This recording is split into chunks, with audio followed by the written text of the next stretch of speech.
When I arrived at the small family dinner, I saw 80 guests and a banner that read, "Welcome, baby Emily." My mother laughed and said, "We spent your bonus on family joy." I stayed quiet and replied, "Noted."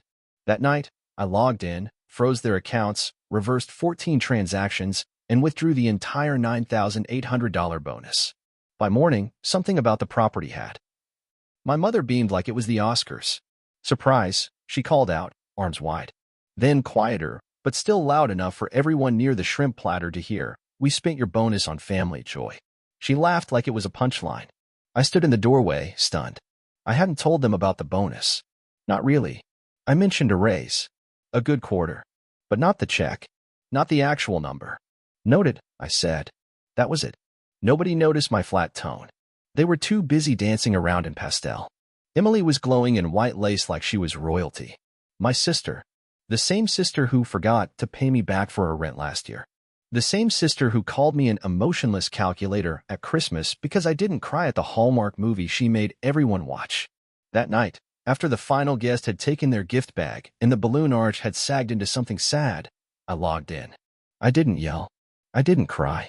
I just froze every joint account, reversed 14 transactions, and quietly withdrew the entire $9,800 bonus from the shared family savings I'd stupidly agreed to set up last year.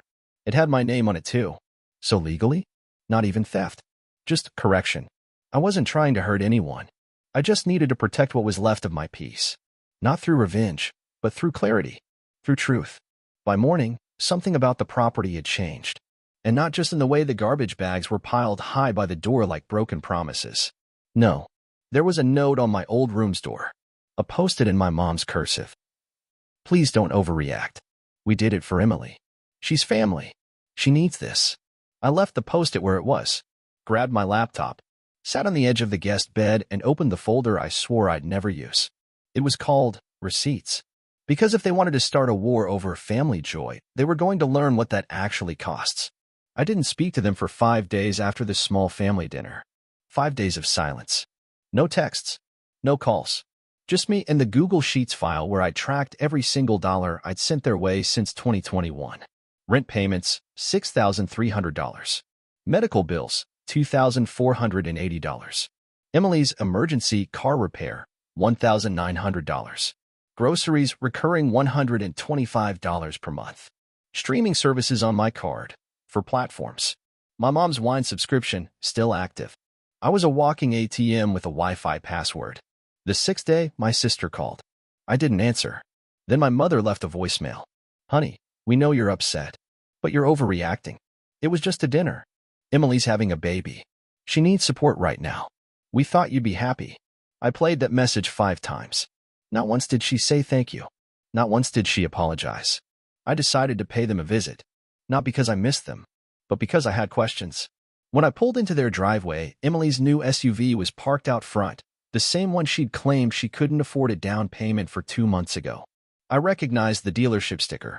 I'd taken her there. I'd co-signed. She'd said it was for job interviews. She wasn't interviewing. She was hosting influencer brunches with pastel macarons and overpriced centerpieces. I saw the reels. I saw the hashtags. I walked in without knocking.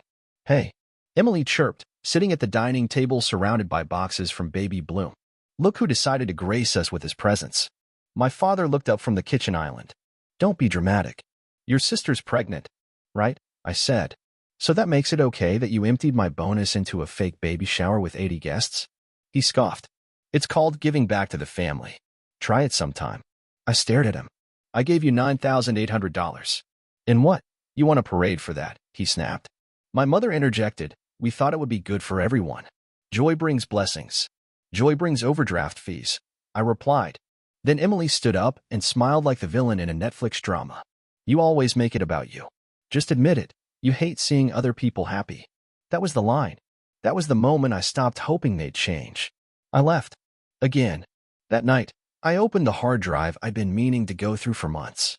A backup drive from before I moved out. I wasn't even sure what was on it. Turns out, Emily had used it once. Backed up her entire laptop. Forgot to delete it. I found everything. Screenshots of our private texts, edited to make me look violent. Voicemails from me, spliced together with different tones to fake threats. One folder titled Insurance Claims with fake receipts and notes that included my name as a witness. Another labeled Bonuses with a photo of a whiteboard. If we say he gifted it, it's legally clean. I printed everything. And then I made a folder. Family ledger. The next morning, I got a text from my dad. Emily said you were looking through old files. Let it go. Don't do something you'll regret. I replied, too late. You should have thought of that before the shrimp tower. Then it got worse. I checked my credit report. 3 new inquiries. All from banks in their city. My mother had tried to open a card in my name. She used my SSN. I recognized the handwriting on the scanned application. She forged my signature. Badly. I confronted them in the family group chat.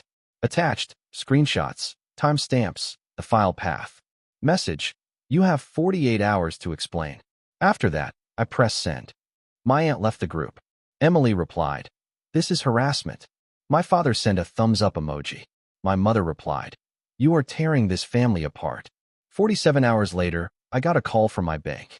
A $4,500 wire attempt had been blocked. Recipient?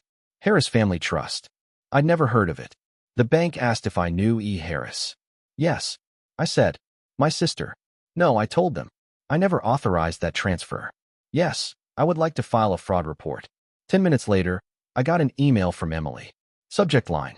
This is not what Mom wanted. No body. No signature. I didn't reply. By Friday, it was all unraveling. Their friends started calling me. My uncle. A cousin I hadn't spoken to since 2014. Someone even messaged me on LinkedIn with a passive-aggressive, hope all is well. Heard some weird things. Weird things? You mean the time you took advantage of your own son to throw a fake baby gala for your manipulative daughter? Or the part where you forged documents in his name? Yeah, I'd call that weird too.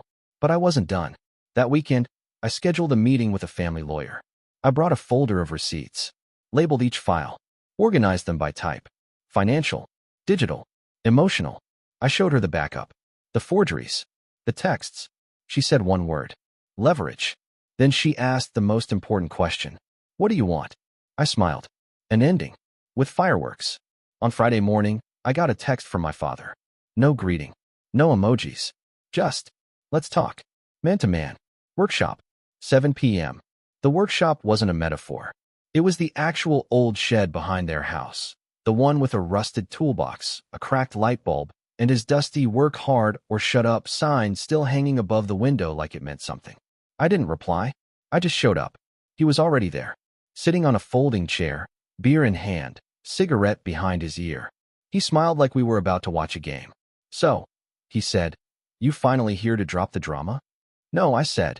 I'm here to see if you still have the nerve to speak to me. He laughed, took a sip. Oh, come on, don't start. Look, Emily's pregnant. You want her having a kid in the middle of a scandal. I didn't speak. He took that as permission to keep going. You and me, we're men. We handle things quiet. No screenshots, no banks, no lawyers. We handle things quietly. No need for drama or outsiders. Then he said the real reason I was there. We clean this up, you pull back the fraud claim, and maybe this family gets back to normal. You good with that? I reached into my bag, pulled out my tablet, and placed it on the dusty tool bench. No, but I think you should hear something. I tapped play. He won't even notice. He's soft. Predictable. Give him a guilt trip and he'll hand over the whole thing. It was his voice. From a recorded call with my mom. I cleaned it up. Edited out the silence. Left just enough poison to taste. His eyes froze. That's out of context. Sure, I said. Here's the rest. I swiped again. Brought up a scan of a loan application filed under my name. His handwriting. His forged signature. A browser log showing the IP address. The session history. The timestamp. And then I opened the next one. An Instagram story from Emily. Her holding a brand new iPad. Caption.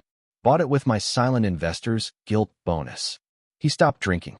You don't get it, he muttered. Emily's always needed help. You're strong. You've got the salary, the tech, So that makes it okay to rob me? I said flat. He didn't answer. Instead, I pulled out a manila envelope and tossed it onto the table. A copy of the fraud report. The original is with the investigator. Oh, and one more thing. The door creaked open behind us. Jake walked in. Emily's ex. The one she claimed was abusive. Dangerous. Emotionally destructive, she said. I used to believe her. Hey, Jack, Jake said calmly. Thought you might want to hear some things. He held up a folder and began to speak. He told him about the fake pregnancy scare, about the threats, the way Emily demanded money, or else, about the documents she drafted, step-by-step plans to destroy his reputation if he ever left her. She told me your son was weak, he said. Turns out he's the only one in the whole family with a spine. Jake opened the folder. Emails, screenshots, audio. One clip played on speaker. He doesn't know. I used his name for the paperwork. He'll never figure it out. He trusts me. Emily's voice. Not even disguised. My father backed into the wall, pale and silent. I didn't know, he muttered. No, I said. You chose not to know. Then I leaned closer, looked him in the eye. You lost me. Not this week. Not this month. For good. And I walked out. As I stepped into the evening air, I heard Jake's voice behind me, calm but sharp. By the way, Jack, if any of you come after me again, I go public. By morning, something about the property had changed. A notice was taped to the front door. Sale of shared interest pending legal resolution. It wasn't handwritten. It wasn't subtle. It was bright orange, stapled to the frame with cold intent. By noon, Emily had called me 23 times. My mother sent 3 voice notes, all of them crying. My father sent just one text. You're making a mistake you can't walk back from. I didn't respond. Instead, I uploaded a document folder titled Family Transparency Initiative. No drama. No hashtags. Just facts. Inside were PDFs, screenshots, recordings. The loan documents in my name. Audio of Emily bragging about manipulating me.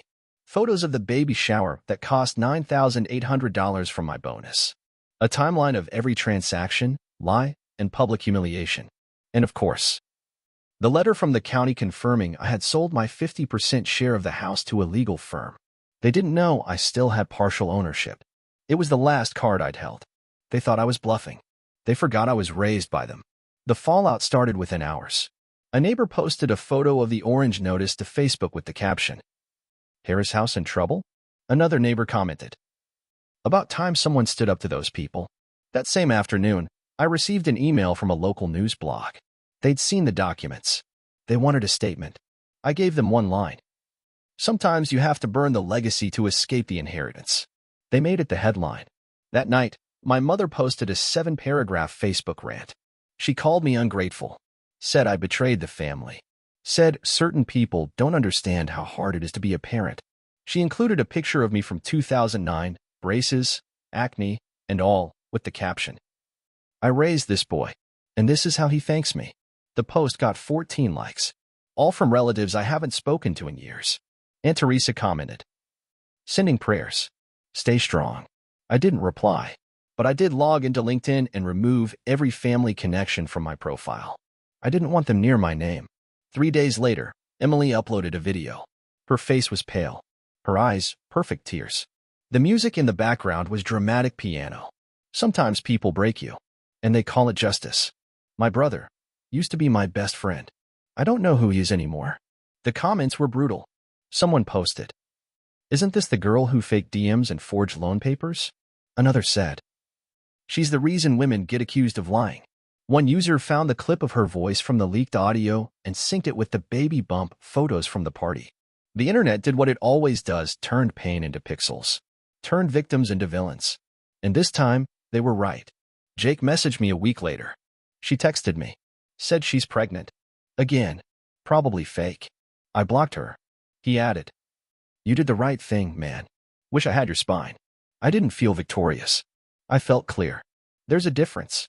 My father, predictably, stayed silent the longest, until a letter arrived at my apartment. No return address. Just typed text.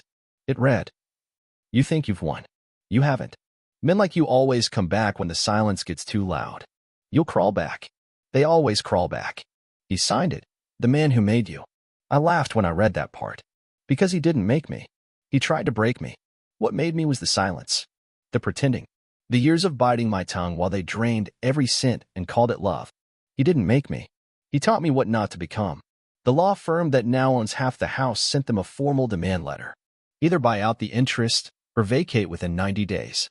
Turns out, shared ownership with a silent partner can get inconvenient. I forwarded the letter to Emily with a short message. You threw a $10,000 party. Let's see how you do with property tax season. She replied with a single emoji. I didn't block her. I didn't care enough. That weekend, I posted one last update. A single photo. No caption. It was a picture of a new sign outside my apartment building. The one I just had installed by the door to my new studio office downstairs. Burn Ledger, Personal Strategy and Digital Forensics. That was the name I chose. Because if they ever try again, I'll be ready. And if someone else ever feels like I did, I'll show them how to fight back. The check cleared on a Thursday. $11,742.28. Direct deposit from the liquidation of the Harris family home. It wasn't a gift. It was compensation. And it was mine. It took months. Depositions. Court filings. A forensic audit. But justice doesn't need to be loud. It just needs to be final. The judge read the verdict in under 5 minutes. The defendant knowingly forged financial documents using the plaintiff's identity with the intent to secure personal gain through fraudulent means. Full repayment is ordered, plus penalty, plus costs. My father didn't even show up to the final hearing. He sent a note through his lawyer. This is a witch hunt. I won't play along. Emily sat in the corner like a failed audition. Head down, lips tight, no tears this time. Just silence. My mother watched the ruling like she was waiting for someone to stop it. No one did. By the next morning, the house had a for sale sign in the front yard. A week later, it had new owners. They tore down the flower bed, ripped out the mailbox, painted the shutters black. It didn't look like a family home anymore. It looked like a purge. My lawyer called that afternoon. They've transferred the money. You'll receive confirmation shortly. Legally, they're not allowed to contact you again. If they do, call me first. I thanked her. She said, I've handled a lot of cases like this, but never one where the son played it this clean. I didn't say anything. There was nothing left to clean. That evening, I sat on the floor of my new office. Hardwood, quiet, uncluttered. The company sign had arrived earlier that day. I peeled back the cardboard, slow and careful. Burn Ledger, Strategic Recovery and Risk Defense. Underneath, never again means never again. I wasn't chasing punishment. I was choosing peace. I hung it on the door myself, drilled the anchors, screwed it in. No help, because that's how it had always been. A week later, a letter showed up at the old P.O. box. Handwritten, sloppy, torn envelope. You've made your point. We've lost the house. Emily's suffering. Your mother's not well. If there's any part of you that still believes in family, pick up the phone. I put the letter back in the envelope, taped it shut, and fed it through the shredder. That same day, I walked into a credit union and closed the last joint account I had with any of them. The banker asked, Are you sure you want to do this? It's permanent. I nodded. That's the point. She slid a folder across the desk, final account closure. I signed without blinking, then handed her a pre-written note. Please notify all associated cardholders that the account no longer exists. Any future charges will be declined. Emily tried to run a charge the next morning for $112.99 at some boutique baby store. It bounced. She tried again. It bounced harder. That's when she texted me. I'll pay you. I'll give it all back if you just stop this. I replied with a number. $1, 942.16. The debt is yours. She never replied again. They didn't return the full amount. The penalty came from the court, but the money wasn't the win. The win was the silence. No more late-night calls. No more guilt-wrapped obligations. No more being their emergency exit. They tried to use my blood as leverage, but I bled out the part of me that still needed them. That Friday, I changed my number. Only 3 people got the new one. The old number? Still active. Still attached to the joint Netflix account my mom forgot to delete. Let it sit there. Let her wonder who I am when the screen says this profile is no longer available. The last thing I did, I donated $2,000 from the settlement to a legal defense fund for adult victims of family-based financial abuse. Didn't post about it. Didn't tell anyone. I just clicked submit and moved on. Then I walked out to my balcony with a cup of black coffee in silence. For the first time in years, no part of me was calculating anything. Not a budget. Not a strategy. Not an apology. Just breath. Some stories end with reconciliation. Mine ends with clarity. I'm not guilty for being used, but I would be guilty for staying. They called it betrayal. I call it release. They saw conflict. I found closure. They said I'd crawl back, but I didn't. I cashed the check, changed the locks, and never looked over my shoulder again.